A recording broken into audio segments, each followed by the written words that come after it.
এই পৃথিবীতে কেউ আমার আপন না, সব আমার পর। আপন যদি হতো আমি মরে যাব, আমাকে কবরে রেখে সেই সম্পত্তির বন্টন শুরু হয়ে যায়। যুবক, তুমি বিয়ে করেছ, নতুন বউ ঘরে এনেছো, 2 বছর পাড়ি দিয়েছ, সন্তান একটা হয়েছে।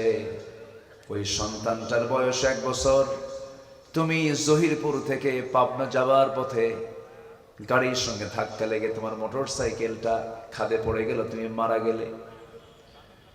স্ত্রী কানে সংবাদ চলে এলো, স্ত্রী শোনা মাত্রই সেন্সলেস হয়ে পড়ে আছে, গলা ভেঙে শেষ, খাওয়া নাই, ঘুম নাই, টেনশন টেনশন। স্বামীর জন্য মাতম, স্বামীর জন্য কান্না, সন্তানটা এতিম হয়ে গেছে। কয়দিন কাঁদবে? 1 মাস চলে গেলে কান্না থেমে যায়। 2 মাস চলে গেল, তোমার শ্বশুর বাড়ির লোকজন এসে তোমার বউটাকে নিয়ে চলে গেল। নিয়ে চলে যাবার পরে 4 মাস 10 দিন, 4 মাস 10 দিন পার হলেই শোক শেষ হয়ে গেল ইসলামের দৃষ্টিতে। 6 মাসের মাথায় তোমার শ্বশুর শাশুড়ি গুলো সব মিলে তোমার বউটাকে বিয়েও দিয়ে দিবে। বিয়ে হয়ে গেল। বিয়ে হয়ে যাওয়ার পর তোমার ওই প্রাণের বউ অন্য জায়গায় যখন সে তার স্ত্রীত্বে চলে গেল, স্বামী নতুন পায়া পড়ার দিন তোমার ওই বউটাই তার বাপ মাকে ফোন দিয়ে বলবে, আব্বা সিদ্ধান্ত ভালোই নিয়েছ, আমাকে আরেক জায়গায় বিয়ে দিয়েছ। যে স্বামীটা পাইছি আগের স্বামীর চাইতে স্বামী আমার আরো ভালো। এটাই দুনিয়া, কিচ্ছু নয় দুনিয়া। দুনিয়া আমাকে কিচ্ছু দিতে পারবে না, দুনিয়ার কোন জন আমাকে কিছুই দিতে পারবে না। আমাকে যিনি সবকিছু দিতে পারবেন তিনি আমার কে? আসতে বলবেন না, তিনি আমার কে? আল্লাহ তার নিজের পরিচয় দিয়ে জানিয়ে দিচ্ছেন, হুয়াল আউয়ালু ওয়াল আখিরু ওয়াল যাহিরু ওয়াল বাতিন ওয়া হুয়া বিকুল্লি শাইইন আলীম। জোরে বলুন আল্লাহু আকবার। তিনি প্রথম, তিনি শেষ, তিনি প্রকাশ্য, তিনি গোপন। সকল ক্ষমতার উৎস একমাত্র তিনি কে? আল্লাহর কাছে ফিরে যেতে হবে। আল্লাহ বান্দাকে সুন্দর করে এক জায়গায় প্রশ্ন করছেন, কাইফা তাকফুরুন, আমাকে কেমন অস্বীকার করো? যারা পারেন ঠোঁট মিলিয়ে একটা বলুন, কাইফা তাকফুরুনা বিল্লাহি ওয়া কুনতুম আমওয়াতান فأحياكم ثم يميتكم ثم يحييكم ثم إليه ترجعون। জোরে বলুন আল্লাহু আকবার। তুমি তো নিষ্প্রাণ ছিলে, তোমার কোনো প্রাণ ছিল না, আমি তোমাকে জিন্দা করেছি, আবার তোমাকে মৃত্যু দেব, আবার তোমাকে জিন্দা করব, আমার কাছেই তোমাকে ফিরে আসতে হবে। কোথাও যাওয়ার কোনো সুযোগ নেই, আমার কাছেই তোমাকে ফেস হতে হবে। এই সুতরাং সে আল্লাহর সামনে যখন মুখোমুখি হব, আমরা লজ্জা নিয়ে হাজির হব না সম্মান নিয়ে হাজির হব? বলেন বলেন বলেন। সম্মান নিয়ে হাজির হতে হবে।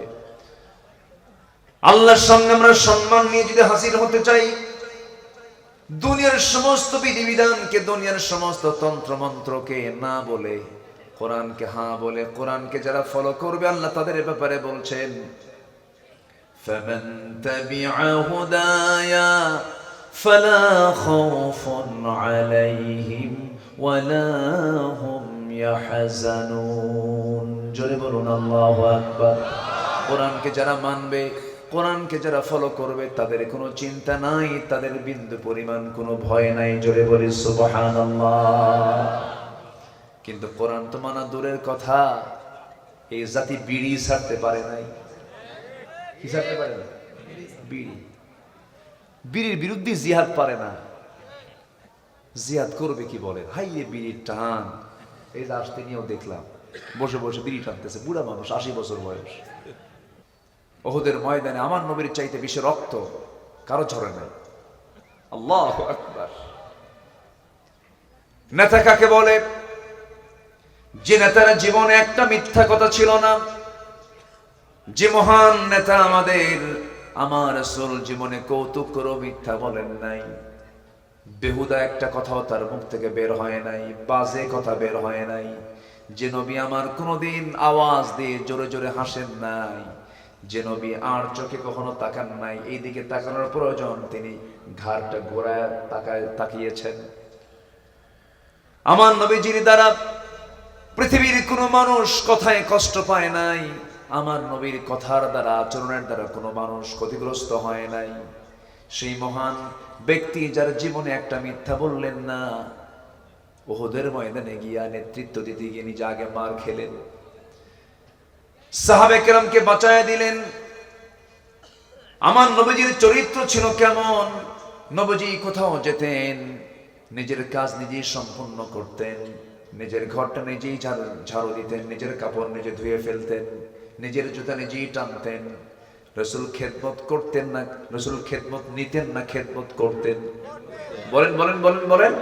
খেদমত করতেন। এমন কি বাড়ির স্ত্রী আম্মা জান আয়েশা সিদ্দিকা বলেন, আমি আমার রাসূলকে সহজে খেদমত করতে পারতাম না। আমি অসুস্থ হলে পরে রাসূল আমার হাত পা পর্যন্ত টিপে দিতেন। আমি রান্না করতে দেরি হলে রাসূল নিজে তরকারি কুটে দিতেন। আমার নবীজির হাতে আমি এক গ্লাস যদি দুধ দিতে যেতাম, দুধ আগে খেতেন না, তিনি আমাকে আগে খাওয়ায় দিতেন। কি চরিত্র আমার নবীর ছিল! উহুদের ময়দানে রাসূল নাও যেতে পারতেন, বলতে পারতেন তোরা যা, তোরা মার খা, নবীজি তা করলেন না। আমার নবী উহুদের ময়দানে বললেন, মুনাফিকরা পৃথক হয়ে গেছে, তারা না আসুক, তোমরা কেউ না গেলেও আমি একা গিয়ে বাতিল শক্তির মোকাবেলা করব। নবী উহুদের ময়দানের দিন রওনা করলেন। মদিনার অদূরে উহুদ প্রান্তরে আমার নবীজি দাঁড়ানো। কাফের মুশরিকরা বদরের পরাজয়ের গ্লানি সহ্য করতে না পেরে 3000 সৈন্য নিয়ে চলে আসছে উহুদের প্রান্তরে। সেই ময়দানে আমার নবীজির সবার সামনে দাঁড়ানো। নেতৃত্ব কাকে বলে? নেতা তো সামনেই থাকার কথা। যত রক্ত লাগে দেব, প্রয়োজনে লোক পাঠাবো, আমি যাব না। এটার নাম নেতা নয়। ভার্চুয়ালি বক্তব্য দিতে অনলাইনে ফেনা তোলে মুখের, কিন্তু ময়দানে নাই। আসতে বলবেন না আছে না নাই? আসতে বলবেন না আছে না নাই? আমার নবীজি তা ছিলেন না। আমার নবীজি উহুদের প্রান্তরে সবার সামনে গিয়ে দাঁড়ালেন। যুদ্ধ শুরু হলো, যুদ্ধ থেমে গেল। সাহাবে কেরাম মনে করলেন যুদ্ধ বুঝি থেমে গেছে, কিন্তু থামে নাই। নবীজির একটা অর্ডার ছিল, বিশেষ একটা টিমকে তিনি এক জায়গায় রেখে দিয়েছিলেন, বলেছিলেন তোমরা এই জায়গা ছাড়বা না। এই চিকনগুলি পথ দিয়ে কাফের মুশরিকরা অতর্কিত হামলা করতে পারে, তীর ধনুক নিয়ে তোমরা এই জায়গায় দাঁড়িয়ে থাকবে। তারা যুদ্ধ শেষ হয়েছে মনে করে সেই জায়গা থেকে সরে দাঁড়ালেন। সঙ্গে সঙ্গে কাফের মুশরিকদের একটা টিম অতর্কিত হামলা চালায়া রাসূলকে তারা আক্রান্ত করার চেষ্টা করলো। শেষ পর্যন্ত রাসূলকে তারা ধরে ফেললো। দূর থেকে তীর মারে সাহাবীরা 10 জন এসে দৌড় মেরে নবীর চতুর্পার্শ্বে দাঁড়ায় গেলেন। সাহাবীরা বলছেন, হুজুর যত তীর লাগবে আমাদের গায়ে লাগবে, আপনার গায়ে একটা লাগাতে দেব না। আল্লাহু আকবার বলেন। সাহাবীরাও কম না। 10 জন সাহাবীর 9 জনই দুনিয়া থেকে বিদায় নিলেন। একজন সাহাবী দাজানা রাসূলকে জড়িয়ে ধরে বলছেন, হুজুর আমার মন বলছে তারা আপনাকে তীর মেরে মেরে শেষ করে দেবে। যত তীর লাগবে আমার পিঠে লাগুক, আপনার গায়ে একটা তীরও লাগাতে দেব না। রাসূলকে জড়ায় ধরে আছেন। শেষ পর্যন্ত ওই দাজানাও শহীদ হয়ে গেলেন। তার পিঠে একটা দুইটা নয়, 70 থেকে 80টি তীর বিদ্ধর দাগ ফুটে উঠেছিল। আমার নবীজি সম্পূর্ণ একাকী হয়ে গেলেন। কিছু কুরাইশ, কিছু কাফেররা সামনে এসে রাসূলকে একদম সামনে আসার সাহস না পেয়ে দূর থেকে হাতের মধ্যে পাথর নিল। পাথর নিয়ে নবীজির মাথা বরাবর মেরে দিল। নবীজির মাথায় সেদিন পাগড়ি ছিল না, টুপিও ছিল না। নবীর মাথায় সেদিন ছিল যুদ্ধের পোশাক, হেলমেট। মাথার হেলমেটে যখন এসে ওই পাথরটা ধাক্কা খেল, সেই হেলমেট তৈরি হয়েছে লোহা দিয়ে, লোহার একটা চিকন ফলা। সেই হেলমেটের ভিতর থেকে চট করে একটা চিকন ফলা নবীজির কপালের মধ্যে ঢুকে গেল। হেলমেটের লোহা ঢুকে গেছে। আরেকজন কাফের মেরেছে গাল বরাবর, শিরস্ত্রাণের একটা চিকন লোহা ফলাক গালের মধ্যে ঢুকে গেছে। আরেকজন কাফের মেরে দিল নবীজির মুখ বরাবর। আমার নবীজির সামনের সুন্দর দুটি দাঁত, যে দাঁতটা সবচেয়ে মানুষের সৌন্দর্যের প্রতীক, সামনের দুটো দাঁত ভেঙে গেল। নবীজি মুখ থুবড়ে জমিনে পড়ে গেলেন, কপাল গাল দাঁত আক্রান্ত। নবীজি মুখ থুবড়ে জমিনে পড়ে গেলেন। নবীজি মাথা চক্কর মেরে যখন পড়ে গেলেন, কুরাইশরা সব চতুর্দিকে গুজব রটায় দিল, কুতিলা মুহাম্মদ, মুহাম্মদ নিহত, মুহাম্মদ নিহত। এই কথা যখন সাইয়েদনা ওমর ফারুকের কানে চলে গেছে, ওমর তো পাগলের মতো ছিলেন, রাসূলকে পাগলের মতো মহব্বত করতেন। আস্তে করে তিনি করলেন কি, তরবারি বের করে নিয়ে চিৎকার মেরে বলছেন, রাসূল শূন্য দুনিয়ায় ওমরের বাঁচার কোনো আকাঙ্ক্ষা নাই। যুদ্ধ আবার শুরু হয়ে গেল। নবীজি মুখ থুবড়ে পড়ে আছেন, সবার ভিতরে কান্নার রোল পড়ে গেছে। মদিনার অলিগলি সব খবর হয়ে গেছে রাসূল বেঁচে নাই। একজন মদিনার পাগলি সাহাবী, মহিলা সাহাবী ঘর থেকে বের হলেন, চিৎকার মেরে মেরে ইয়া রাসূলুল্লাহ বলে ডাকতেছে। একজন সাহাবী বলে, ও মহিলা, কোন দিকে যাও? তুমি কি জানো তোমার প্রাণপ্রিয় স্বামী আজকের যুদ্ধে শহীদ হয়েছেন? মহিলা বলে, আমার স্বামী শহীদ হয়েছেন এই সংবাদ আমাকে দিয়ে তোমরা আমাকে কাবু করতে পারবে না। আমার স্বামী চলে গেছে, যাক একটাবার জানায় দাও আমার প্রাণের রাসূল বেঁচে আছেন কিনা। আরেকজন বলতেছে, ও মহিলা, তুমি জানো নাকি তোমার বংশের সবচেয়ে বড় ভাই, তোমার আপন বড় ভাই আজকের যুদ্ধে শহীদ হয়ে গেছে? তিনি বলছেন, বড় ভাই শহীদ হয়েছে কিনা জানি না, এই সংবাদ আমাকে কাবু করতে পারবে না, তোমরা একটাবার জানিয়ে দাও রাসূল বেঁচে আছেন কিনা। আরেকজন এসে বলে, ও মহিলা, তুমি কি জানো তোমার একমাত্র কলিজার ধন, কলিজার টুকরা আজকে যুদ্ধে শহীদ হয়ে গেছে? মহিলা বলে, সন্তান চলে গেছে, স্বামী চলে গেছে, বড় ভাই চলে গেছে, গোটা দুনিয়ার সব মানুষও যদি চলে যায় আমার তেমন কোনো দুঃখ নাই, একটাবার জানায় দাও প্রাণের চেয়ে প্রিয় আমার রাসূল বেঁচে আছেন কিনা। হানজালার কানে চলে গেল। সাইয়েদনা হানজালা ইয়াং টকবক যুবক, রাসূল তাকে রুখসত দিয়েছিলেন। ইয়াং টকবক যুবক, নতুন বিয়ে করেছেন, রুখসত দিয়েছিলেন। কিন্তু ফজরের সময় গোসল করার জন্য যখন তিনি বের হচ্ছেন রুম থেকে, স্ত্রী সহবাস করেছেন, কানের সংবাদ চলে এসেছে কুতিলা মুহাম্মদ। ফরজ গোসল বাদ দিলেন, ফরজ নামাজ বাদ দিলেন। বাদ দিয়ে সাহাবী করলেন কি, স্ত্রীকে সামনে ডাক দিয়া কপালে একটা চুম্বন এঁকে দিয়ে বলছে, স্ত্রী আমার জন্য দোয়া করো, নাকের মধ্যে জান্নাতের কেমন জানি ঘ্রাণ পাচ্ছি, তোমার সঙ্গে আমার এই বুঝি জীবনের শেষ দেখা হচ্ছে, তোমার সঙ্গে দেখা হবে জান্নাতের সিঁড়িতে। জোরে কোন সুবহানাল্লাহ। এই কথা বলে তিনিও বিদায় নিলেন, যুদ্ধে ঝাঁপিয়ে পড়লেন, শাহাদত বরণ করলেন। নবীজি মুখ থুবড়ে পড়ে আছেন, নবীর পাশে কেউ নাই। সাইয়েদনা আলী তন্ন তন্ন করে খুঁজতেছেন, কারণ তিনি বিচক্ষণ ছিলেন। তিনি ভাবতেছিলেন না রাসূল মারা যেতে পারেন না, দিন তো পরিপূর্ণ হয় নাই। তন্ন তন্ন করে খুঁজে খুঁজে বের করতে নিয়ে তিনি দেখতে পেলেন উহুদের ময়দানে একটা জায়গায় গর্তের মধ্যে আমার নবীজি উপর হয়ে পড়ে আছেন, থোকা থোকা রক্তগুলো পড়ে আছে। সাইয়েদনা আলী এই দৃশ্য সহ্য করতে না পেরে বলছে, ইয়া রাসূলুল্লাহ, আপনাকে যারা রক্তাক্ত করলো আপনি তাদের এই জন্য লানত করুন। রাসূল বলেন, ওরে আলী, লানত করার জন্য আমি দুনিয়াতে আসি নাই। আমি মুসার মতো বলবো না, আমি নূহের মতো বলবো না, তবে একটা কথা জেনে রেখে দিও আলী, আমার রক্ত যখন জমিনে স্পর্শ করেছে, এই জমিনেই দেখতে পাবে আল্লাহর দ্বীন কায়েম হয়ে গেছে। আমার নবীজি মুখ থুবড়ে পড়ে আছেন। সাইয়েদনা আলী সাহসী মানুষ ছিলেন, শক্তিশালী মানুষ ছিলেন। রাসূলকে জড়িয়ে ধরে কোলের মধ্যে নিয়ে একটা দৌড় মারলেন। দৌড় মেরে উঁচু পাহাড়ের একটা জায়গায় তাকে শোয়ায় দেওয়া হলো। আমার নবীজি রক্তাক্ত হয়ে আছেন। সাহাবায়ে কেরামদের মধ্যে কান্নার রোল পড়ে গেছে। আমি যতবার মদিনায় গেছি ততবার আমি উহুদে চলে গেছি। উহুদের একটা চিত্র, একটা সৌন্দর্য আলাদা। উহুদের ওই জমিনেই শুয়ে আছেন ৭০ জন সাহাবী। কয়জন সাহাবী বলেন? ৭০ জন সাহাবী। এর মধ্যে সাইয়্যিদুশ শুহাদা আমির হামজা সহ ৭০ জন সেখানে শুয়ে আছেন। আমার বন্ধুগণ, আমার নবীজি রক্তাক্ত অবস্থা, কপালে বিদ্ধ হওয়া লোহা, গালে বিদ্ধ হওয়া লোহা, দাঁত দুটা ভেঙে যাওয়া। নবীর পাশে একজন পাগল সাহাবী বসে আছেন, উবাইদ ইবনুল জাররাহ রাদিয়াল্লাহু তাআলা আনহু। নবীর এমন দৃশ্য সহ্য করতে না পেরে হাতটা লাগায় দিলেন। হাতটা লাগায় দিয়ে কপালের সেই লোহাটা বের করবেন, কিন্তু রাসূল যখনই লোহায় হাত দেওয়া হয় রাসূল আ করে ওঠেন, কষ্ট পাচ্ছেন। আস্তে টান দিয়ে নবীজির কষ্ট বেড়ে যায়।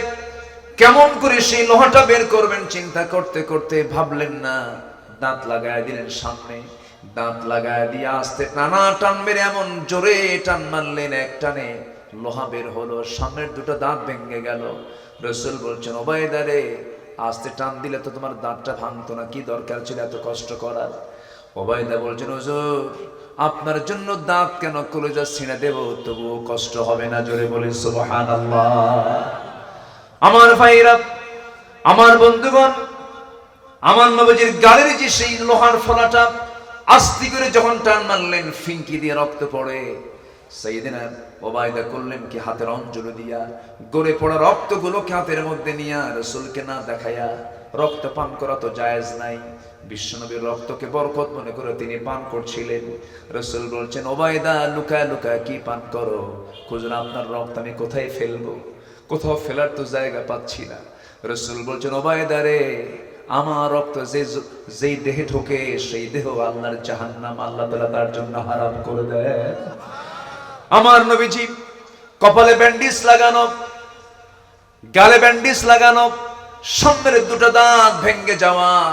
সারাটা জীবন আমার নবী উহুদের ময়দান থেকে শুরু করে মৃত্যুর দিন পর্যন্ত দুটো দাঁত ভাঙা নিয়ে কথা বলেছেন, কত স্পষ্ট হয়ে গেছে।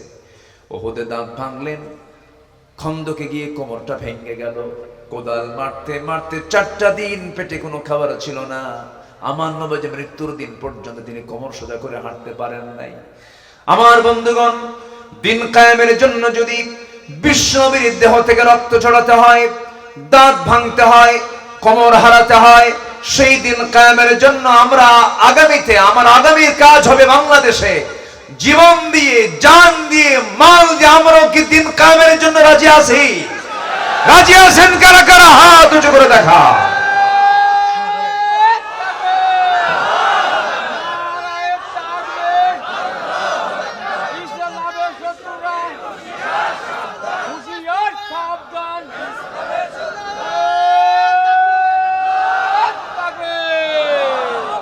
আল্লাহ কবুল করুন, জোরে বলি আমিন, আরো জোরে আমিন।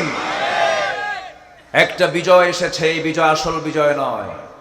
আমরা সেই দিনই বাড়িতে ফিরব, আমাদের নিরে আমাদের স্ব ঘরে ফিরব সেই দিন যেদিন আমরা দেখতে পাবো আমার সবুজ ভূখণ্ডে কালিমার পতাকা বিজয়ী বেশে উড্ডীন হয়েছে। যুবকরা তোমরা পারবা, কিন্তু তোমার ব্যক্তি গঠন করতে হবে, চরিত্র সুন্দর করতে হবে, ঠিক কিনা? গার্লস স্কুলের সামনে যায় এতিমের মতো সিট হয়ে পড়ে থাকা যাবে না। যুবকরা রাগ করতেছে মনে হয়, আলোচনা চালাই। জোরে বলি ইনশাআল্লাহ, আরো জোরে বলি ইনশাআল্লাহ। নাম্বার 1, আচ্ছা, আমরা কি মিথ্যা বলবো না সত্য বলবো? সত্য বলবো। কি বেশি করে বলবো একটু বলেন। আচ্ছা, বাঁশ দিল আরেকজন আরেকজনের না, না ঠিক আছে, আমরা সবাই ভালো। তো এখানে বসে আছে আমরা ভালো মানুষ, কারণ কোরআন শুনতে তারাই আসে যারা কোরআনকে মহব্বত করে। বলি আলহামদুলিল্লাহ। গত বছর এক মাহফিলে, চট্টগ্রাম মাহফিল, সুন্দর করে হাজার হাজার মানুষ দোয়া বলো, কমপ্লিট হলো। মাহফিল শেষে দেখি আমার জুতা নাই, কোনায় রাখছি জুতা, জুতা জোড়া নাই। তো বললাম জুতা কই? একজন বলে হুজুর মহব্বত করে নিয়ে গেছে। আমার দেশে একটু সমস্যা আছে, চান্স পাইলে ছাড়ে না। এই সমস্যাটা খুব বড় সমস্যা। ইদা উদিআতিল আমানা, যখন আমানতদারিতে উঠে যাবে, যখন আমানত থাকবে না, আমানতদারিতে থাকবে না, তখন কিয়ামত হবে। তখন কি হবে? কিয়ামত হবে। এখন কি আমানতদারিতে আছে বলেন তো? নাই। আমাদের ব্যক্তি গঠন করার জন্য কিছু গুণ লাগবে। আমি সেই গুণ আজকে এক রাত পাইছি তো, সে গুণগুলো আমি ব্যাখ্যামূলক না হলেও একটা একটা করে পয়েন্ট আকারে আমি বলি। আমি শেষের দিকে যাব, খুব বেশি লম্বা সময় আমি নিচ্ছি না। আমাকে সময় দিচ্ছেন তো নাকি? জোরে বলি ইনশাআল্লাহ। পাবনাতে আমি আলোচনা করে মজা পাই। পাবনার মানুষগুলো ভদ্র, নড়াচড়া করে কম, ওঠা বসা করে না। এই নেচারটা পাবনাতে বেশি পাই, আলহামদুলিল্লাহ বলেন। আর কিছু কিছু এলাকার লোকগুলো পাই হলো ওই যে একটা মাছ আছে, যে মাছটা ভর্তা করে খায়, টাকি মাছ। এই মাছটা যদি আপনি ওজন করার জন্য যদি আপনি দাড়ি পাল্লাই তোলেন আর আধা মিনিট দেরি করেন, মাপ কি হবে? কখন হবে না, ও শুধু নড়ে। তো কিছু কিছু এলাকার শ্রোতাগুলো জাস্ট ওই রকম টাইপের, শুধু নড়াচড়া করে। কিন্তু পাবনা একসেপ্ট একটি জন, যেখানে আসলে পরে একটা আদর্শ শ্রোতা আর একটা গন্ধ ফ্লেভার আমার চোখে ভাসে। বলি আলহামদুলিল্লাহ, জোরে বলি আলহামদুলিল্লাহ। তাহলে আমরা শিখবো আজকে 15টা ব্যক্তি গঠন করার জন্য, নিজের জীবন তৈরি করার জন্য 15টা সৌন্দর্য ইমানের। কয়টা সৌন্দর্য? 15টা। এর মধ্যে 1 নম্বর হলো সত্য কথা বলা। কি কথা বলে বলেন তো? সত্য কথা। মিথ্যা জীবনেও বলবো না। জোরে বলি ইনশাআল্লাহ।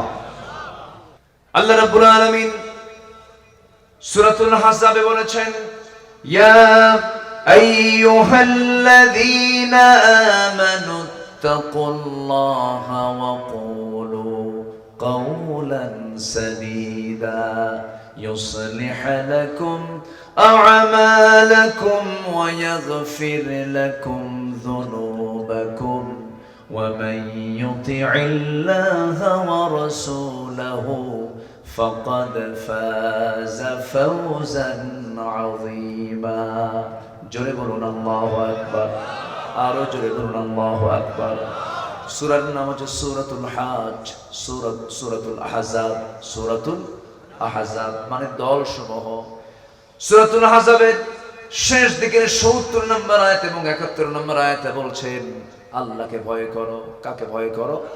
নাম্বার 2 হলো সত্য কথা বলো, সোজা কথা বলো, হিকমত খাটাইয়া পেঁচমুচ লাগায় মিথ্যা কথা বলো না। এই 2টা কাজ যদি করতে পারো, আল্লাহ বলছেন, আল্লাহ তোমার জীবনের যত আমলগুলো আছেন, যে ভুলগুলো আমল ছিল, সে ভুল আমলগুলো আল্লাহ পাক ঠিকঠাক করে দিবেন।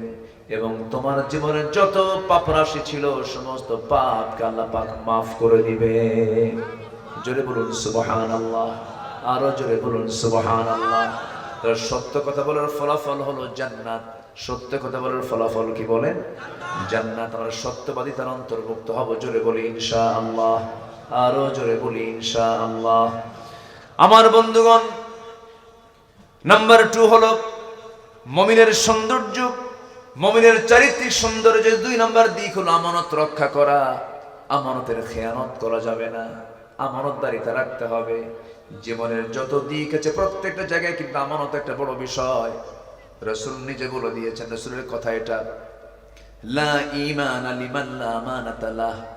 তার ঈমান নাই যার আমানত নাই, যার আমানত আছে তার ঈমান আছে, যার আমানতদারিতা নাই তার ঈমানই নাই, বলেছেন মুহাম্মদুর রাসূলুল্লাহ সাল্লাল্লাহু আলাইহি ওয়াসাল্লাম। তিনি বলেছেন, আর ঈমানদার কি করবে? ঈমানদারের গুণগুলো কি? এক কথায় সূরা মুমিনুনটা পড়বেন, প্রথম দিকের 10টা আয়াত কি সুন্দর করে আল্লাহ রাব্বুল আলামিন বলছেন। ঠোঁট মিলে আমার সঙ্গে বলুন, قد أفلح المؤمنون الذين هم في صلاتهم خاشعون والذين هم عن اللغو معرضون والذين هم للزكاة فاعلون والذين هم لفروجهم حافظون إلا على أزواجهم أو ما ملكت أيمانهم فإنهم غير ملومين فمن ابتغى وراء ذلك فأولئك هم العادون والذين هم لأماناتهم وعهدهم راعون والذين هم على صلواتهم يحافظون أولئك هم الوارثون আল্লাযীনা ইয়ারিসুনাল ফিরদাউসা হুম ফিহা খালিদুন। জোরে বলুন আল্লাহু আকবার। আল্লাহ বলছেন 7টা কাজ করে আয়। কয়টা কাজ? 7টা কাজ করে আয়, আমার জান্নাতটা বুঝে নে, আমি তোকে জান্নাত বুঝায় দেব। কার ওয়াদা? আসতে বলবেন না, কার ওয়াদা?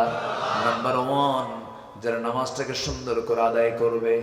নাম্বার 2, যারা কি করবে? জিহ্বাটাকে লাগাম টেনে ধরবে, জিহ্বা দিয়ে আজে বাজে কোনো কথা বলবে না। নাম্বার 3 হলো যারা যাকাতটা ঠিক মতো আদায় করবে। নাম্বার 4 হলো যারা লজ্জাস্থানের যারা হেফাজত করবে, গোপনাঙ্গের যারা হেফাজত করবে। মন যা চাবে তা করা যাবে না। যুবকরা, যৌবনের তরঙ্গ তোমার সামনে টকবক করবে, কিন্তু তোমাকে মাথায় রাখতে হবে তুমি যা কিছু করছো তার সবচেয়ে বড় সাক্ষী তিনি আমার কে? জোরে বলুন, তিনি আমার কে? আল্লাহ তাআলা। রাতের আধার আমার কাছে আধার মনে হয়, রাতের আধার আমার কাছে মনে হয় কেউ আমাকে দেখছে না, কিন্তু যার কাছে আলো এবং অন্ধকার সমান তিনি আমার কে?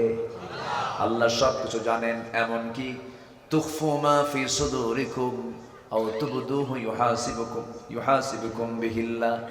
তোমার অন্তরে তুমি কি দানা বেঁধে রেখেছো, যা কিছু প্রকাশ করছো, মনের খবর কে জানেন? আল্লাহ জানেন। সাবধান, তুমি তোমার মনে কি চিন্তা করছো? ওয়ায়ালামু খাইনাতাল আ'য়ুনি ওয়া মা তুখফিস সুদূর। তোমার অন্তরে তুমি কি দানা বেঁধেছো এবং তোমার চক্ষু কি খেয়ানত করে, পৃথিবীর কেউ না জানলেও সঙ্গে সঙ্গে তিনি আমার জানেন। তিনি কে? আমানতের খেয়ানত করা যাবে না। তোমার যৌবনকে তোমার ধরে রাখতে হবে। তোমার যৌবন তোমার বৈধ স্ত্রীর জন্য বরাদ্দ করতে হবে। আমার মা মাহফিলে যারা আসছেন, আপনার সৌন্দর্য দেখার একমাত্র হকদার হবেন আপনার স্বামী। স্বামী ছাড়া পৃথিবীর কোনো পুরুষ আপনার জন্য সৌন্দর্য দেখাটা জায়েজ নাই। কিন্তু আজকে মহিলাগুলো মার্কেটে সাজে কম না বাড়িতে সাজে কম?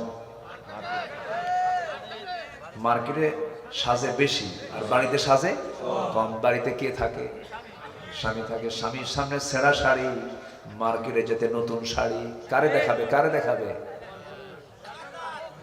দোকানদার। এই তো লক্ষণ ভালো। আসতে পারে লক্ষণ ভালো। বরং জামা রাসূল বলেছেন, কোন নারী যখন পরপুরুষের সঙ্গে কথা বলার বেশি প্রয়োজন হয়ে যাবে, অপ্রয়োজনীয় একটা কথাও বলবে না। যদি প্রয়োজন খুব বেশি হয়ে যায়, এমন জোরে কথা বলবে, অকুলনা কাওলাম মারুফা, কর্কশ ভাষায় কথা বলবে, ক্ষিপ্র ভাষায় কথা বলবে। এমন কি রাসূল বলে দিয়েছেন, মুখের মধ্যে নখ ঢুকায়া বিকৃত করে কথা বলবে। কিন্তু আজকে যত চাকরি আছে, রিসিপশন, বিশেষ করে বিভিন্ন অ্যাড, বিভিন্ন কোম্পানি, বিভিন্ন জায়গায়, বিভিন্ন সেবার কাজে পুরুষ বেশি না মহিলা বেশি? মোবাইল, আপনি সলিমুদ্দিকে ফোন দিয়েছেন, সলিমুদ্দির ফোন বন্ধ, দুঃখিত। এই মুহূর্তে পুরুষ কয় না মহিলা কয়? লিফটে চড়বেন, সেই জায়গায় লিফটে ফার্স্ট ফ্লোর, সেকেন্ড ফ্লোর, পুরুষ কয় না মহিলা কয়? মহিলা বলে। প্রত্যেকটা জায়গায় মহিলার কণ্ঠকে ডিসপ্লে করা হয়। প্রত্যেকটি বড় বড় ব্র্যান্ড কোম্পানিগুলো কোনো কিছু যখন তারা ছাড়তে না, ওপেন করতে নেয়, মহিলাকে সামনে নিয়ে আসে। আহারে, মহিলারা বুঝলো না ওই মহিলাকে যে আজকে পৃথিবী পণ্য সামগ্রী বানিয়ে দিয়েছে, এত নিচে নামিয়ে দিয়েছে। মহিলাদের সম্মান পোশাক পরলে না পোশাক খুললে? বলেন বলেন বলেন। মহিলাদের সম্মান পোশাক খুললে না পোশাক পরলে? ঢাকলে পরে সম্মান বাড়ত। কিন্তু মেয়েরা মনে করতেছে আমরা যত দেখাবো ততই মনে হয় সম্মানটা বেড়ে যাবে। না, আবার কিছু কিছু কলামিস্ট আছে কলম লেখে, কিছু কিছু কলামিস্ট আছে আর্টিকেল লেখে, কিছু কিছু নায়িকের ক্ষেত্রে লেখে খুব সাহসী অভিনেত্রী, সাহসী সব খুলে ফেলে। জোরে কর নাউজুবিল্লাহ। খুলে ফেলা মানে সাহসী নয়, খুলে ফেলা মানে হলো বেহায়াপনা, খুলে ফেলা মানে হলো শয়তানের কাজ, খুলে ফেলা মানে হলো জাহান্নামের কাজ। এই দুনিয়াতে যে নারী কাপড় খুলবে তার জন্য জাহান্নামের আগুনটা বরাদ্দ হয়ে যাবে। আর এই দুনিয়াতে যে নারী কাপড় দিয়ে তার চামড়া ঢেকে ফেলবে, পরপুরুষ থেকে বাঁচাবে, আল্লাহ তার জন্য 7টা জাহান্নাম আড়াল করে, পর্দা করে তার জন্য জান্নাত 8টা খুলে দিবে।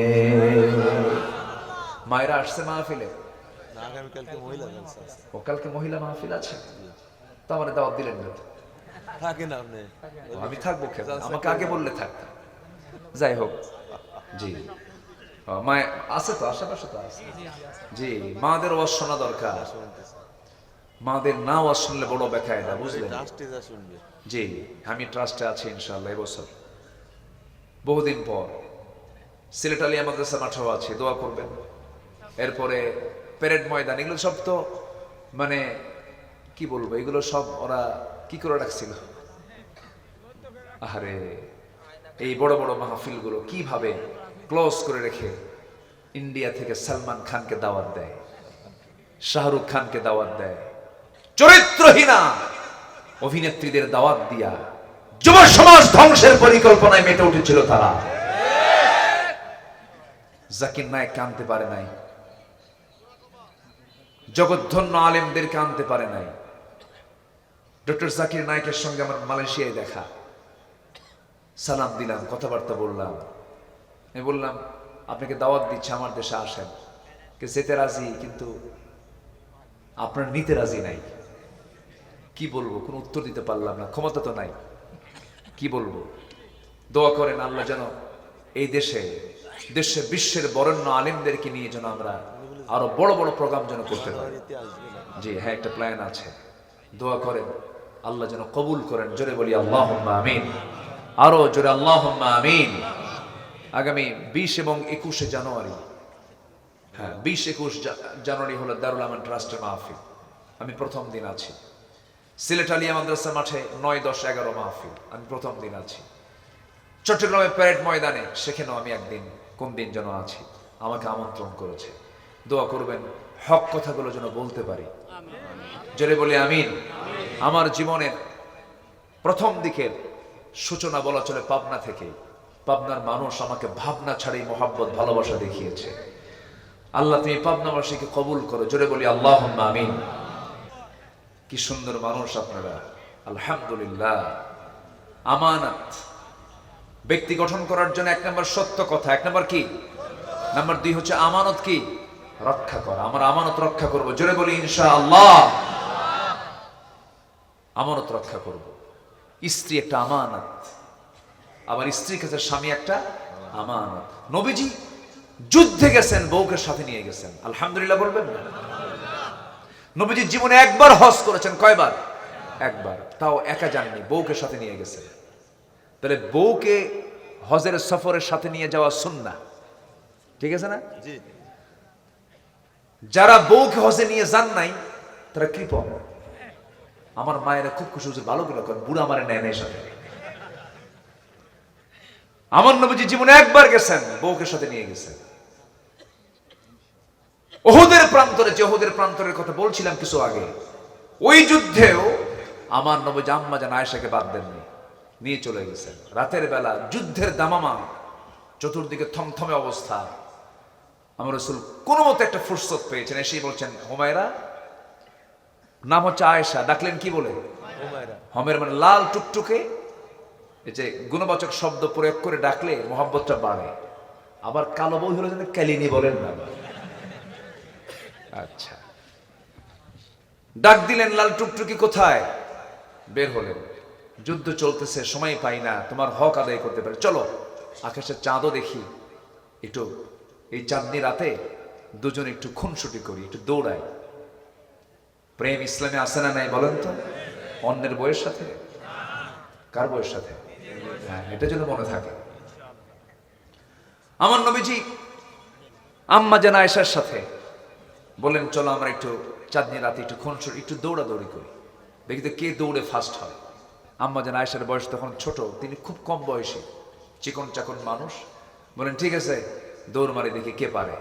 আমার নবীজি ইচ্ছা করে দৌড় মারলেন না, বোঝেন নাই? নবীজি যদি দৌড় মারে, পৃথিবীর কেউ পারবে? 100 জন জান্নাতি পুরুষের সমান শক্তি আল্লাহ তাআলা আমার রাসূলকে দান করেছিলেন। কয়শো জন? তাও দুনিয়ার না জান্নাতের? জান্নাতের। আম্মা জান আয়েশা ফাস্ট হয়ে গেলেন না নবীজি ফাস্ট করে দিলেন? নবীজি ফাস্ট করে দিলেন। আয়েশা আমার খুশি হয়ে যাক। বেশ কিছুদিন পর একদিন রাসূল বলছেন, আয়েশা সেই দিন আমারে হারায় দিছো, আজকে দেখি দৌড়াই কে পারে। নবীজি সেই দিন দৌড় মারলেন। আমার সাথে আম্মা জান আয়েশা বলেন, সেই দিন আমার নবীজি আমাকে পরাজিত করে বলছেন, আয়েশা সেই দিনের পরাজিত হওয়ার জবাব আজকে বিজয়ী হয়ে দিয়ে দিলাম। নবী যেমন করে বউদেরকে সময় দিতেন, আনন্দ দিতেন, চিত্ত বিনোদন করতেন, বাচ্চাদের সঙ্গেও কথা বলতেন, আমানত মনে করতেন। বউকে সঙ্গে নিয়ে চলবেন, এতে ইমানটা ভালো থাকবে। আমি আমার ভাষায় মাঝে মাঝে বলি, বউটা হলো ইমানের পাহারাদার। বউকে কোথাও নিয়ে সাথে নিয়ে ঘুরবেন, অন্য কোনো নারীর দিকে আপনি তাকানোর সাহস পাবেন না, কারণ ওটা তো কি কথা বলছেন আপনি, দাঁড়ায় আছে, ওর সামনে আপনি তাকাবেন একদম খবর আছে। যদি আপনি 30 সেকেন্ড ছায়াও থাকেন অন্য কোনো মহিলার দিকে, হঠাৎ করে হয়তো ভুলে গেছেন, তাকায় আছেন, আর এই দৃশ্য যদি আপনার বইয়ের নজরে আসে, বাইরে কিছু কবে না, মানে বাইরে তো কোনো গন্ডগোল তো করা যাবে না, ঠিক মতোই কথা বলবে, কিন্তু লালন করে আছে। চল, সন্ধ্যার পরে যখন ডাক দিচ্ছেন, ঝর্ণা এক গ্লাস পানি দাও, তোমার ঝর্ণা, তুমি ছায়া থাকো আরেক দিকে, ঠিক আছে না? আমার বন্ধুগণ, এই জন্য স্ত্রীর সাথে নিয়ে চলা নিরাপদ। বলি আলহামদুলিল্লাহ। আমার রাসূল কি শিখান নাই? সব শিখিয়েছেন, সব। স্ত্রী হচ্ছে আমানত, নিজের স্ত্রীকে কাউকে দেখানো যাবে না, আমার স্ত্রীকে আমাকে দেখতে হবে। কিন্তু কিছু পুরুষ আছে দেখবেন, নিজের সুন্দরী বউ পাবনা শহর সবাইকে দেখায়। আছে না, আছে না, এরকম আছে না? আছে না? পাবনাবাসী, প্রিয় পাবনাবাসী, আসুন আমার বউটাকে দেখুন। আছেন এরকম, আছে কিনা বলেন? যদি কেউ দেখতে নাও চায়, তাকাতেই হবে, কৌশল করে একদম হুন্ডা একখান নেয়। সে হুন্ডাটা হচ্ছে লেটেস্ট ভার্সন R15। সে R15 এর প্যাসেঞ্জার সিট হলো 3 তলা, আর ড্রাইভিং সিট হলো আন্ডারগ্রাউন্ড, ঠিক আছে না? ও মানুষ আছে না নাই দেখাই যায়, একদম নিচে পড়ে থাকে। আন্ডারগ্রাউন্ডের স্বামী থাকে, ওর তো দেখার দরকার নেই। 3 তলায় বউ থাকে। বউকে বলে, শোনো, লাল লিপস্টিক আর লাল টকটকে শাড়ি, চুলটা ছেড়ে দিবা, চোখে আশকারা মাস্কারা লাগাবা, গালে গুলে আটা ময়দা লাগাবা। এরপরে হুন্ডাই তুললো 3 তলায়, সামনে ড্রাইভিং সিটে বসে স্বামী দেখে যে হুন্ডার আওয়াজ নাই। হুন্ডার আওয়াজ না হলে তো কেউ তাকাবে না। বলে যে এই সিলিন্ডার যেটা আছে, পাইপ, এটা সরা। পাইপ যখন সরানো হয়, তখন হুন্ডার আওয়াজ না হেলিকপ্টারের আওয়াজ, হেলিকপ্টারের আওয়াজটা বের করলো। এমন টান দিল, জহিরপুর টু কি যেন ওইদিকে কয়, গাছপাড়া, হ্যাঁ, যেখানে গ্যাস পাওয়া যায়, দিল একখান টান। এক টান দিল, হেলিকপ্টারের তো আওয়াজ আছেই, সব ছায়া আছে, কি ব্যাপার, হেলিকপ্টার আসলো কোন দিন? না, হেলিকপ্টার ওটা না, হেলিকপ্টার জায়গা মতো বসে আছে। এই নোংরামি যুবকরা যেখানে দেখবা, থামায়া গাল দিতে মারবা একখান থাপ্পড়, ঠিক কিনা? যেখানেই দেখবা বেয়াদবি, যেখানে দেখবে বেপরদা বেহায়াপনা, সেখানে প্রতিরোধ গড়ে তুলতে হবে তোমাকে। তোমরা তো পেরেছো, দুপুরের খাবার তোমরা খেয়েছো, তোমরা যদি তা পারো, এগুলো পারবা। তোমার গ্রামকে তুমি সাজাও, তোমার গ্রামকে তোমার সাজাতে হবে। কোন মহিলা কোন ঘর থেকে বেপর্দা হয়ে বের হয় তালিকা করবা, বাড়িতে যাবা, বলবা যে আপনার মেয়ে, আপনার বউ উলঙ্গ হয়ে বের হয়, আমরা অবিবাহিত যুবক, আমাদের চোখের সমস্যা হয়, ইমানের সমস্যা হয়, বোরকা পরায় রাখবেন, বের করাবেন, নচেত বাড়ি থেকে বের হতে পারবে না। আসতে কোন কেন, আসতে কোন কেন? সমাজটাকে নাপাক করে দেওয়ার কোনো সুযোগ দেওয়া যাবে না। তা'মুরুনা বিল মা'রুফ ওয়া তানহাউনা আনিল মুনকার। এটার জন্য আল্লাহ তাআলা পাঠিয়েছেন আমাকে আপনাকে। আমানতের খেয়ানত আমরা করব না, জোরে বলি ইনশাআল্লাহ।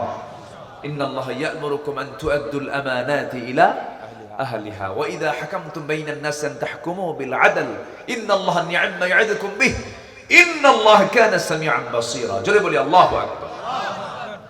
আমার বন্ধুগণ, নাম্বার 3 হলো ইনসাফ কায়েম করা, নাম্বার 4 হলো ধৈর্য ধরা, ক্ষমা করে দেওয়া। যে ব্যক্তি ক্ষমা করবে, ক্ষমার মজা হলো সারা জীবন, আর প্রতিশোধের মজা হলো কিছুক্ষণ। আপনি প্রতিশোধ নিলেন, কিছুক্ষণ আপনি আনন্দ পাবেন, পরে আর আনন্দ পাবেন না। কিন্তু একজন মানুষের বিরুদ্ধে আপনি প্রতিশোধ নিতে পারতেন, কিন্তু আপনি তাকে মাফ করে দিয়েছেন, সারা জীবন আপনি এটার জন্য আনন্দ পাবেন। ধৈর্য ধরবো আমরা, ক্ষমা করব আমরা, এটাই তো ইমানদারের চরিত্র।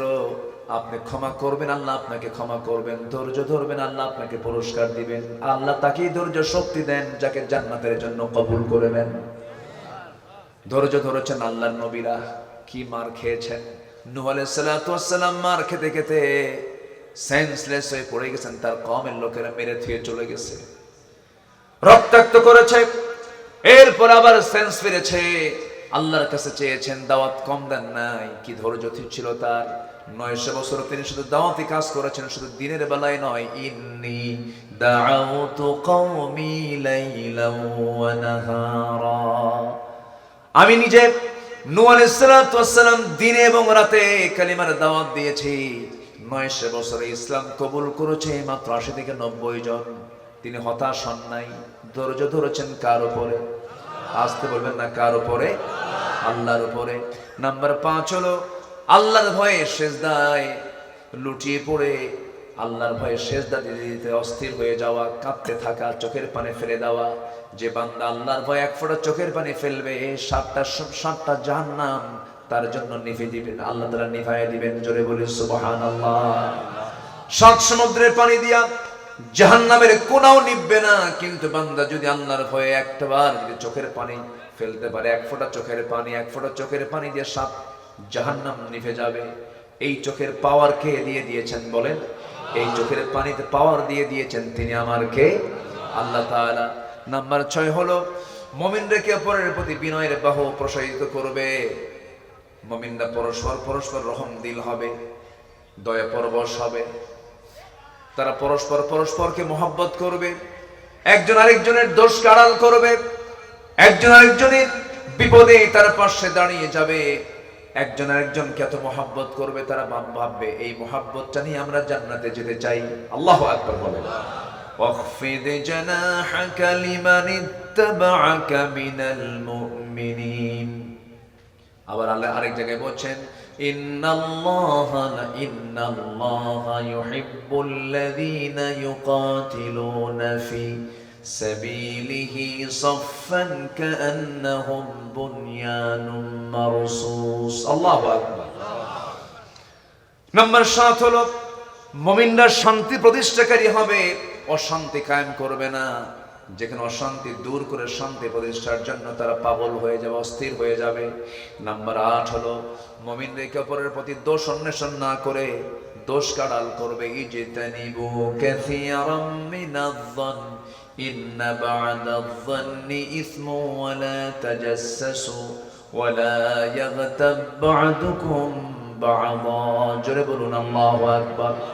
কে উঠবেন না, একটু মনোযোগ দিয়ে কথাগুলো শুনুন। নাম্বার 9 হলো অসহায় অভাবীদের পাশে তারা দাঁড়াবে। ইমানদাররা অভাবীদের পাশে দাঁড়াবে। ওয়ায়ুতঈমুনা আত-তাআমা আলা হুব্বিহি মিসকিনান ওয়া ইয়াতীমান ওয়া আসীরা। জোরে বলুন আল্লাহু আকবার। নাম্বার 10 হলো ভালো কাজে পরস্পর এগিয়ে আসবে, খারাপ কাজ পরস্পর এগুলোকে বন্ধ করে দেবে। তাআওয়ানু আলাল বিররি ওয়াত তাকওয়া ওয়ালা তাআওয়ানু আলাল ইসমি ওয়াল উদওয়ান। নাম্বার 11 হলো আত্মীয়তার হক রক্ষা করবে। দেখবেন সমাজে কিছু লোক আছে নামাজ পড়ে, রোজা রাখে, বোনের সঙ্গে সম্পর্ক নাই, বাবার সঙ্গে সম্পর্ক নাই। বাবার অপরাধ হলো বাপ এক ছেলেকে বেশি লিখে দিয়েছে, এক ছেলেকে কম লিখে দিয়েছে। যে ছেলেকে কম লিখে দিয়েছে সেই ছেলের আগের ঠেলায় বাপের সঙ্গে সম্পর্ক রাখে না। বাপ করছে এক ওয়াকাম, সন্তান করে আরেক ওয়াকাম, ঠিক কি না? বাপ তো জমি লিখে দিয়েছে একজনের বেশি, এটা ভুল করছে, আবার সন্তান ওই আগে আবার কথা কন, এটা আবার আরেক ওয়াকাম। আমার বাপ যা করবে তার কবরে সে যাবে, কিন্তু আমি তার সন্তান। আমার বাবা যদি আমাকে এক চুল পরিমাণ সম্পদ নাও দেয়, কিন্তু আমার বাপকে দেখার জন্য হুকুম দিয়েছেন তিনি আমার কে? আল্লাহ। আমার আব্বাকে আল্লাহ যা করে করবে, আমি আব্বার জন্য দোয়া করব, আব্বার সঙ্গে ভালো আচরণ করব, আল্লাহ আব্বাকে বুঝাবো আমি, কিন্তু সম্পর্ক নষ্ট করার কোন অধিকার কোন ইমানদারের নাই। আহা, অনেক সন্তান আছে বাপ মাকে দেখে না, পাবনায় মনে হয় নাই এগুলো। আছে আসতে বলে আসে না নাই, আসে না নাই, দেখে না।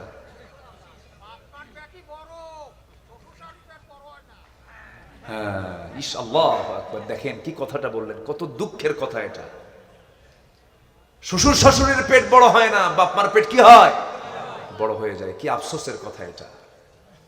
নাটোরে, এই তো পাবনার পাশেই তো নাটোর, একটা মহিলা 72 বছর বয়সে এক নারী আমাকে একটা চিঠি লিখে দিচ্ছেন, ছোট্ট একটা চিরকুট লিখে পাঠিয়েছেন। আসসালামু আলাইকুম হুজুর, আমার বয়স 72 বছর, একটা মেয়ে আমার, বিয়ে দিয়েছি, 3টা ছেলে। এই 3টা ছেলের ঘর আমার ঘরের চতুর্পাশে, তারা বিয়ে করেছে। এই 72 বছর বয়সে আমি নিজে রান্না করে খাই। আমার 3টা ছেলের ঘরে রান্না হয়, প্রতিটি ঘরের এক একটা খাবারের গন্ধ আমার নাকে এসে ধাক্কা মারে। কিন্তু আমার রান্না আমাকেই করতে হয়। হুজুর দোয়া করবেন আমার সন্তানদের কলিজা যেন নরম হয়, দিল যেন নরম হয়। যেই মা 3 সন্তানকে এক হাড়িতে খাওয়াতে পারলেন একা, আর 3 সন্তান মিলে এক মাকে খাওয়াতে পারে না, কত বড় অসভ্য হতে পারে, ঠিক কিনা? আছে না নাই? আচ্ছা,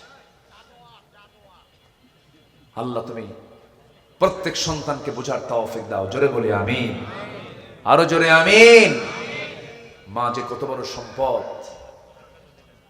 মার মুখ হচ্ছে আইন। মার মুখ কি বলেন তো? আইন। মা যা বলে তাই হয়, মা যা বলে তাই হয়। এত বড় দাম আল্লাহ পাক মার মুখকে বানিয়ে দিয়েছেন। মার মুখ থেকে কখনো বদ্দ নিবেন না, একটাবারের জন্য বদ্দ নিবেন না। সাবধান থাকবেন আপনার মা যেন আপনার মুখ থেকে, তার মুখ থেকে যেন আপনার নেগেটিভ যেন কোনো কথা না বলতে পারে, এটা মাথায় রাখবেন। ডেঞ্জারাস কিন্তু এটা। সহিহ বর্ণনা, সাহেবে জুরাইজ নামে এক বনি ইসরাইলের বড় আল্লাহওয়ালা ছিল, বড় আল্লাহওয়ালা, সবসময় নামাজ তাহাজ্জুদ গুজার, খুব ভালো মানুষ ছিল। একদিন মা এসে ডাক দিছে, উনি নামাজে ছিলেন।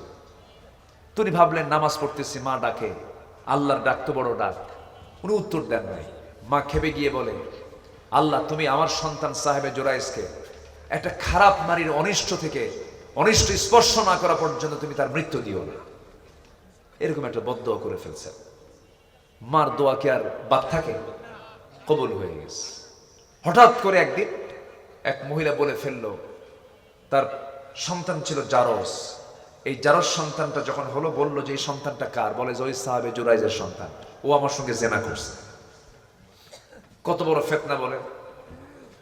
গোটা নগরের মানুষ এসে জুরাইজকে ধরে ফেললো, তুমি এত বড় চরিত্রহীন মানুষ, আমাদের সামনে তুমি দরবেশের ভান ধরছো, এটা কেমন কথা? জুরাইজ কান্দে আর বলে, আল্লাহর কসম করে বলি আমি জেনার দিকে যাই নাই, আমি কোনো পাপ কর্মের দিকে যাই নাই, আমি কোন জেনার কাছে যাই নাই, জেনা স্পর্শ করি নাই, এই নারীকে আমি চিনি না। কিন্তু সময় যখন তাকে ধরে বসলো, এমন সময় সাহেবে জোরাইজ সেই সময় বললেন, ও মহিলা, কোন সন্তানটা তোমার, যে সন্তানের পিতা আমাকে বানাচ্ছ? নিয়ে আসো সন্তানকে। নিয়ে আসা হলো। সন্তানকে সামনে রেখে এই বড় আল্লাহওয়ালা প্রশ্ন করে বসলেন, ও ছোট্ট বালক, নাবালক, নবজাতক, তুমি বলে দাও তোমার পিতার পরিচয়টা কি? সঙ্গে সঙ্গে ছোট্ট বাচ্চার মুখ থেকে জবান ফুটে গেছে, এই পৃথিবীতে 3 জন নারী, 3 জন শিশু দুনিয়ায় কথা বলেছেন। কয়জন শিশু বলেন? 3 জন শিশুর মধ্যে এই শিশুটা, এই নবজাতক বলে ফেলল, আমার বাবা আপনি নন, আমার বাবা দুনিয়ার অন্য কেউ নয়, আমার বাবা হলো ওই যে রাখাল, যে মরুভূমির ভিতরে ছাগল চাষ করে, ছাগল লালন পালন করে, ওর সঙ্গে আমার মা জেনা করেছে, তার ফলাফল হলো আমি হলাম তার সন্তান। নগরীর সমস্ত লোকগুলো তাকে ভুল বোঝার পর তার কাছ থেকে ক্ষমা চেয়ে নিল। মাঝখান থেকে যে ঘটনা ঘটলো, কার দোয়া? কার বদদোয়া? মায়ের বদদোয়া। এই জন্য মায়ের বদদোয়া নেওয়া যাবে না। মার কাছ থেকে নেব আমরা বদদোয়া না দোয়া। বলেন বদদোয়া না সুন্দর দোয়া? সুন্দর। মা যা বলে তাই হয়ে যাবে। শুধু মার কাছে গিয়ে বসবেন আর শুধু পা ধরবেন।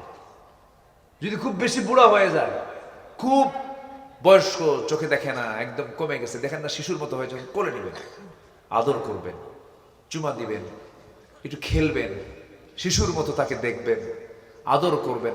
ওই যে ওই সময় মন থেকে যে একটা হাসি দিবার দোয়া করবে, গোটা দুনিয়া আপনার হয়ে যাবে। আল্লাহ কবুল করুন, জোরে বলে আমিন। নাম্বার 13, ইমানদার যারা যারা ব্যক্তি গঠন করতে চান, দুনিয়াতে চলতে গেলে অহংকার না বিনয়ী? বলেন অহংকার না বিনয়ী? দেখেন কিভাবে বলে ফেললো, রাজাকারের নাতিপুতিরা চাকরি পাবে। এটা কি বিনয়ের কথা না অহংকারের কথা? আল্লাহকে তুই অহংকার দেখাস আমার বান্দার সাথে? দেখাচ্ছি। কি জবাব দেয়নি? জবাব দেননি আল্লাহ, জবাব দেননি। অহংকার করা যাবে না।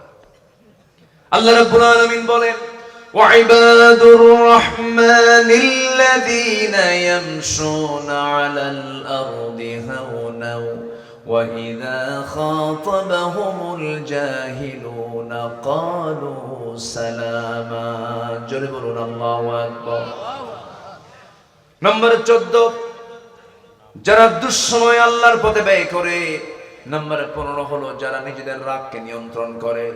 الذين ينفقون في السراء والضراء والكاظمين الغيظ والعافين عن الناس والله يحب المحسنين। জোরে বলুন আল্লাহু আকবার। সূরা ইমরান আয়াত নম্বর 134। যারা দুঃসময় আল্লাহর পথে খরচ করে, আবার যারা নিজেদের রাগকে নিয়ন্ত্রণ করে, চরম দুঃসময়ে যারা নিজেদের রাগকে নিয়ন্ত্রণ করে, আল্লাহ এই সমস্ত বান্দাদের দারুণ ভালোবাসেন। এই সমস্ত ব্যক্তিগত গুণ যারা অর্জন করবে তারাই সফল হয়ে যাবে। জোরে বলি সুবহানাল্লাহ। আর একটু জোরে কর না ভাই, সুবহানাল্লাহ। রাগ করতেছেন নাকি আপনারা? শেষ করে দেই, আলোচনা চালাবো। আমার নবীজি একটা কথা যখন কেউ মানে খুব গুরুত্বপূর্ণ হতো, আমার নবীজি একটা কথাকে তিনি 3 বার বলতেন। কয়বার বলেন তো? 3 বার বলতেন। একবার বলতেন, আবার বলতেন, আবার বলতেন, তাই না? হাদিস আসছে না? এক কথা তিনি 3 বার বলতেন। দেখেন আমার নবীজির প্রত্যেকটা কাজে সায়েন্স।